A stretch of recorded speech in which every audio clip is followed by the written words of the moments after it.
Suba Digital. Enjoy with us.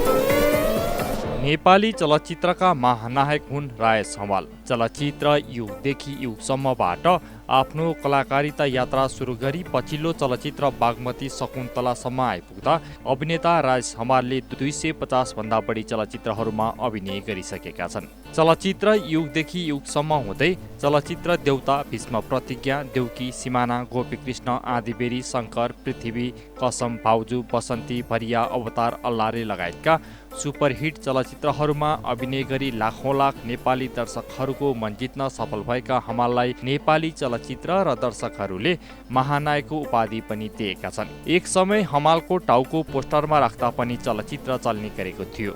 साथै उनी महानायक हमाललाई नेपाली चलचित्रको बजार र नेपाली दर्शकहरूले एक बौद्धिक अभिनेताको रूपमा पनि चिन्ने गरेका छन्। महानायक हमालको यो लामो चलचित्र यात्रामा दर्शकहरूले उनको न त कुनै विवाद नै सुन्नु र देख्नु परेको थियो भने न त उनले विवादित हुने काम नै गरेका थिए।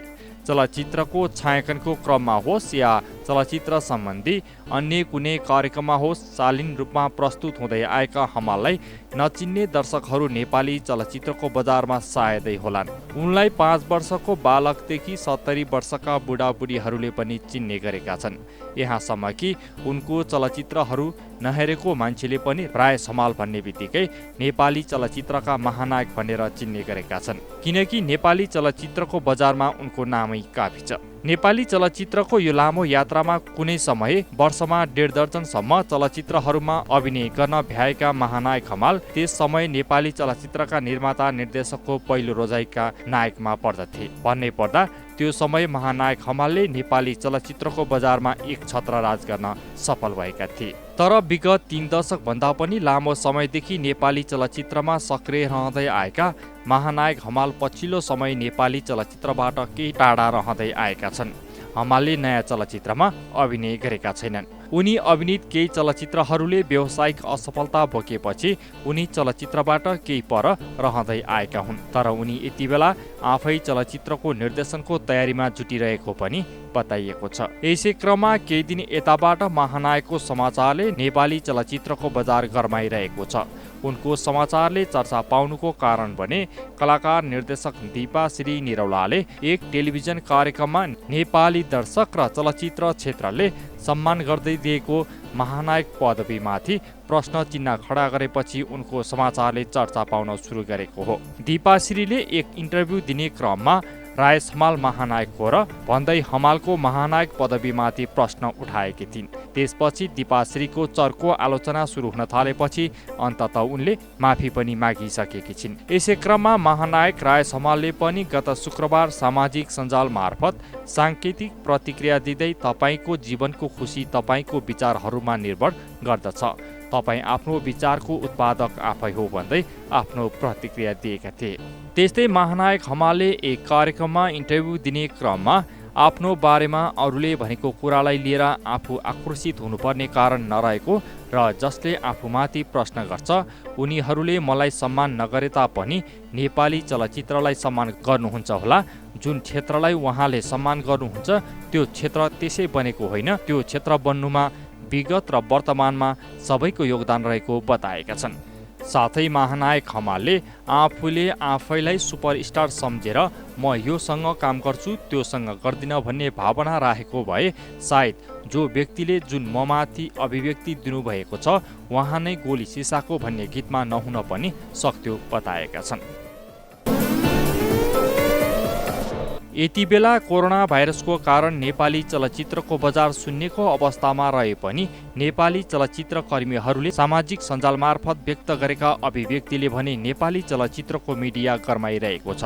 सामाजिक सञ्जालमा कतिपय चलचित्र कर्मीहरूले नातावाद र कृपावादको विषयमा आफ्नो अभिव्यक्तिहरू सार्वजनिक गरिरहेका छन् भने कोही चलचित्र कर्मीहरूले चलचित्रका निर्माता निर्देशकहरूले चलचित्रको छायाङ्कनको क्रममा आफूमाथि गलत व्यवहार गरेको बताइरहेका छन्। यसै क्रममा कलाकार दीपाश्री निरौला नेपाली चलचित्रका महानायक राजेश हमाललाई उनी महानायक हो र भन्दै चर्चा र विवादमा आइन् भने नायिका पूजा शर्मा नेपालमा 14 जिल्ला छ भनेर चर्चामा आइन्। त्यस्तै नायिका वर्षा राउत पनि नेपाल र भारतबीच सीमा विवादको विषयमा बोल्दा विवाद र आलोचनाको पात्र बन्न पुगिन्।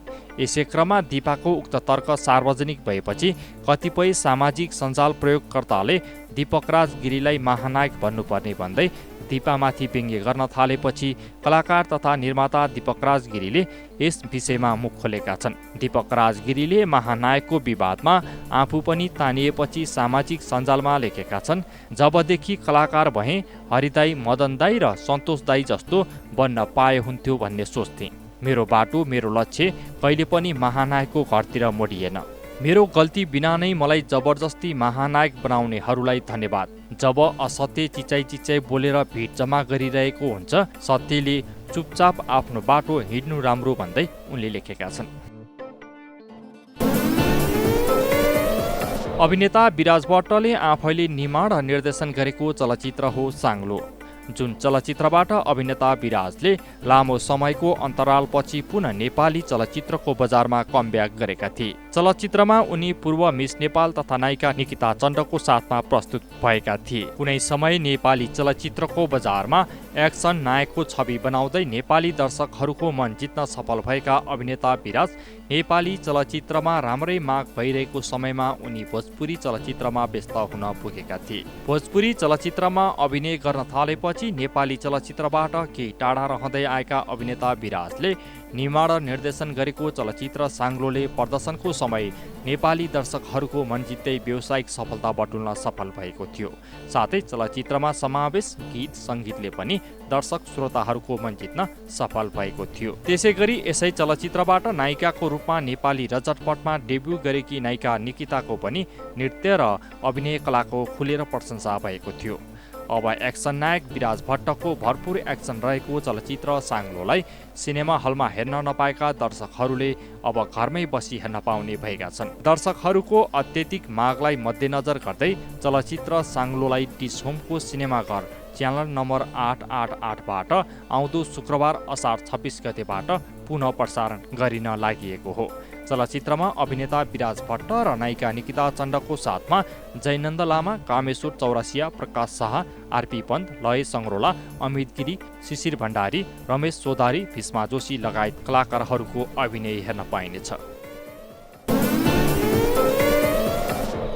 ऋतुहरूमा तिमी हरियाली बसन्त हौ, चोट के हो व्यथा के हो, जति माया लाए पनि जस्ता सफल गीतका चर्चित गायक अरुण थापाको बायोपिकमा चलचित्र निर्माण हुने बताइएको छ। समाचार स्रोतका अनुसार लभ स्टोरी चलचित्रको निर्माणमा एउटा छुट्टै पहिचान बनाउन सफल निर्देशक दिनेश राउतले निर्माण गर्न लागेको उक्त चलचित्रमा अभिनेता प्रदीप खड्काको मुख्य भूमिका रहने पनि बताइएको छ। यद्यपि यस विषयमा निर्माण टिमले भने केही बताएका छैनन्। स्रोतका अनुसार उक्त चलचित्रमा गायक थापाको गायन यात्रादेखि प्रेम जीवनसम्म समेटिने पनि बताइएको छ। साथै चलचित्रमा नायक प्रदीप खड्कालाई गायक अरुण थापाको भूमिकामा देख्न पाइने पनि बताइएको छ, जुन चलचित्रको छायाङ्कनको लागि 50 वर्ष अघिको सेटअप तयार गरिने पनि बताइएको छ। समाचार स्रोतका अनुसार गायक अरुण थापाको 21औं स्मृति दिवसको अवसरमा श्रावण 5 गते चलचित्रको औपचारिक निर्माण घोषणा गर्ने तयारीमा निर्माण टिम रहेको र बायोपिक चलचित्र बनाउन सम्बन्धित व्यक्ति वा उसको परिवारको अनुमति चाहने हुँदा